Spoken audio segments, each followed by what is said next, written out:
આજે સૃષ્ટિ સંસ્થા સાથે લગભગ 25-26 વર્ષથી જોડાયેલા છે. સૃષ્ટિ સંસ્થાએ મારું સન્માન પણ કરેલું છે. એટલે આ ફેમિલી ફાર્મર જે શબ્દ છે ને એ અમે આપેલો છે. ફેમિલી ફાર્મર જેમ ડૉક્ટર રાખે, ફેમિલી ડૉક્ટર જેમ બધા રાખે એમ અમે એવો કોન્સેપ્ટ કર્યો કે ફેમિલી ફાર્મર રાખે, ખેડૂત. અને અમે વડોદરામાં 2017થી ચલાવીએ છીએ. સવારમાં દાંતણથી મોડીને સાંજે સૂઈ જાય, ગાયનું દૂધ પીને સૂઈ જાય, એટલી આખા દિવસની જે જરૂરિયાત છે એ બધી અમે વગર કેમિકલની કઈ રીતે મળે એ રીતે આખું અમે એ કર્યું અને આખું ડેવલપ કર્યું. બધા ખેડૂતોને જોડ્યા, નાના નાના ખેડૂતોને અમે જોડ્યા સાથે, અને 2 પૈસા વધારે મળે.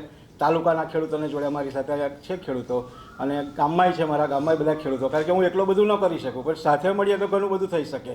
અને અમે એ રીતે બધાને જોડ્યા.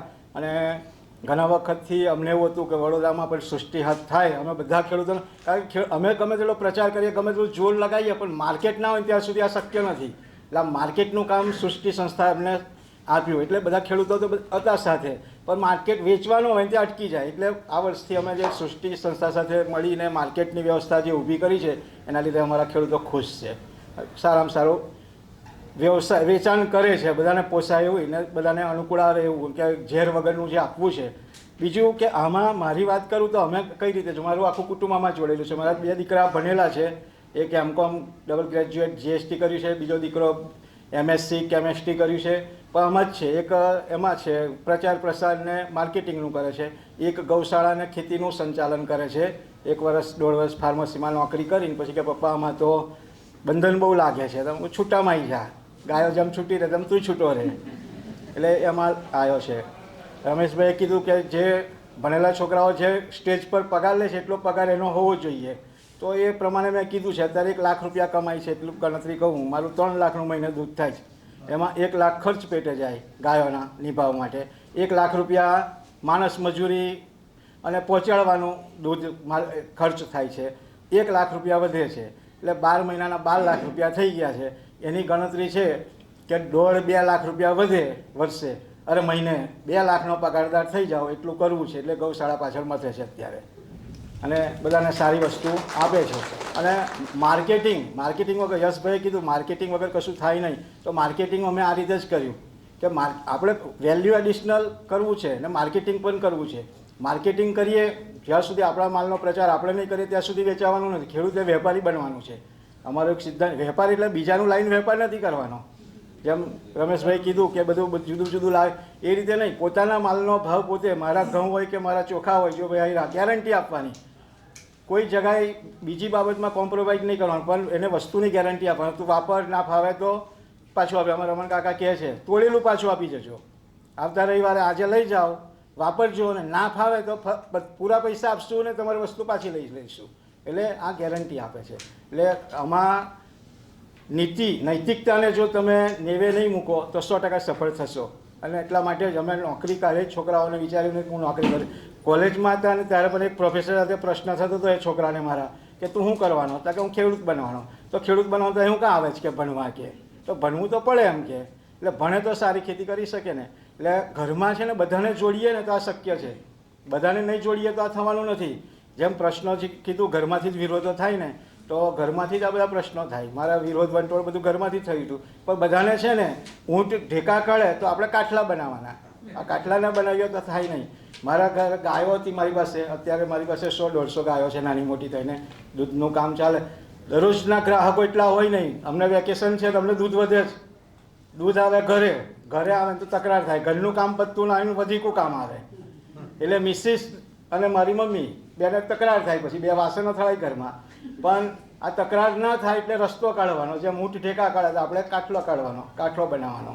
તો એક છાશવાળાને નક્કી કરી દીધો અમે કે ભાઈ તારે દરરોજ આવીને છાશ લઈ જવાની. અને આ લોકોને કીધું વધેલું દૂધ તમારે મને વલોઈને આપી દેવાનું, ઘી મને આપી દેવાનું, છાશ તમારે આપી દેવાની, છાશના પૈસા તમારે લઈ લેવાના. એની મેતે બધા કામે લાગી ગયા વલોવા. ગળીમાં બા કહેશે તમે વલોઈ નાખો હું ખાવા બનાવું, ગળીમાં બહુ કહેશે હું ખાવા બનાવું, તમે આ કરી દો. સિરિયલો બંધ થઈ ગઈ. નહીં તો 7 થી 11 સિરિયલોમાંથી જ બહેનો નવરી ના હોય, એ સિરિયલો બંધ થઈ ગઈ મારા ઘરે. એક શાંતિ થઈ ગઈ. પછી દીકરાઓને ભણતા હતા ને કોલેજમાં 2017થી, ત્યારે જો હું ખેતી કરું, પશુપાલન કરું, વેચાણ માટે જાઉં કે આ દૂધનો પ્રચાર કરું. અમે 2-3 લીટર દૂધ લઈને જતા હતા 2017માં, 3 લીટર દૂધ. 1 લાખ રૂપિયાનો અમે ગુરુ કર્યો હતો. એક દૂધ લઈ જતો હતો 2015થી. 16 ને 17માં એને અમને મસાલો આપ્યો 1 લાખ રૂપિયાનો.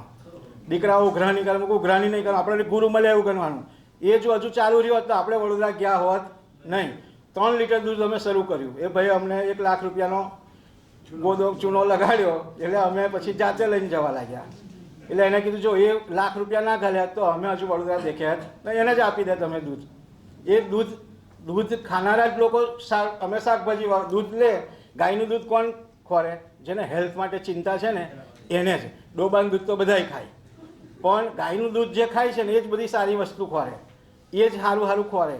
અને એમાંથી જ અમારા બધા ગ્રાહકો મળ્યા અને એ જ અમારા કસ્ટમર બન્યા કે ભાઈ અમારે આ જોઈએ છે, દાળ જોઈએ છે, ચોખા જોઈએ છે, આ બધું. આ દીકરાઓને મેં કીધું કે ભાઈ દૂધ છે ને તમારે વેચવાનું. હવે કોલેજ જતા છોકરા વેચે, દૂધ વેચવા જાય, ઠેલો ભેગેલાને કોઈ જોઈ જાય તો. પણ એમને મેં કીધું કે 2 લાખનું દૂધ થતું તે ઘડીએ. તો મેં એવું કીધું 1-1 લાખ રૂપિયાનું હાજ હવારનું થઈને થાય. એક જણો હવારમાં દૂધ વેચ્યો જેને સાંજની કોલેજ છે, એક સાંજે વેચે જેને હવારની કોલેજ છે. બે કોમ્પ્રોમાઇઝ કરી લીધું ને વેચવાનું શરૂ કર્યું. અને 1-1 લાખની ઉપર જે દૂધ થાય ને એના પૈસા તમારા. તો એ લોકો કામે લાગી ગયા. મને કે એવા જ ઘરાક ખોલાવે. પપ્પા જે છે ને 55 લીટર મોકલજો, આજે 60 લીટર દૂધ મોકલજો, એવા જ ઘરાક ખોલાવે. બાકીના ટાઈમમાં એવા જ કામ કરે. અને એ ઉપલા પૈસા થાય 55 લીટર થાય એટલે 1 લાખ થાય. એક ટાઈમનું 55 લીટર દૂધ થાય એટલે 1 લાખ. એની ઉપરનું જે દૂધ થાય ને એના પૈસા એમને મળવાના. પહેલા જ મહિને પૈસા વધ્યા. મને કે પપ્પા 12,000 વધ્યા છે, શું કરું? બેવના થઈને 24,000 થયા. તો એક જણો ઉઠ્યો તો મોબાઈલ લઈ આવ્યો 25-30,000નો. બીજા 2 મહિનાથી બીજો લઈ આવ્યો. પછી તો 60,000નો કેમેરો લઈ આવ્યો એટલે ફોટાનો શોખ. પપ્પા તો મૂકું મારે મજૂર રાખે, માણસ રાખે તો પૈસા આપવાના હતા, તો તમે વાપરો. તો એ રીતે માર્કેટિંગ કર્યું. આજે સારામાં સારું માર્કેટિંગ કરે છે, માણસ રાખીને બધું સેટઅપ કરીને કરે છે. આખો ધંધાનો અમને પરિચય થઈ ગયો. એટલે આપણે ઘરમાં છે ને બધાને જોડીએ ને તો આ બધું શક્ય છે. બાકી આપણે એકલા પેલા મકોડાની જેમ ફર્યા કરીએ ને, કીડીઓની લાઈન હોય, મકોડાની લાઈન હોય નહીં. એટલે આપણે મકોડાની જેમ ફર્યા કરીએ, કશોય મેર પડવાનો નથી. એટલે આપણે પણ બધાને કુટુંબમાં ભેગા કરી અને કામ કરીએ. અને કુટુંબના નહીં, મેં તો એવું કીધું હતું, આપણે ભગવાનને પ્રાર્થના કરીએ કે ભગવાન બધાને સુખી કરજે પણ શરૂઆત મારાથી કરજે. આપણે શું કહીએ? ભગવાન બધાને સુખી કરજે પણ શરૂઆત મારે. મેં એવું નક્કી કર્યું કે હું સુખી થઉં ને પણ મારી હાથે બધા થાય તો આપણને દૂધ ના મારે. આપણા હગા દુઃખી હોય ને, પૈસા ન હોય તો આપણને દૂધ બહુ મારે. પણ એવા જો પૈસાવાળા હોય ને તો આપણી કને આવે નહીં.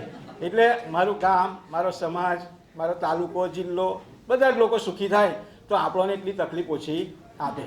મારા માણસો પણ મારા ઘરે કામ કરવાવાળા છે ને 2008થી કામ કરે છે.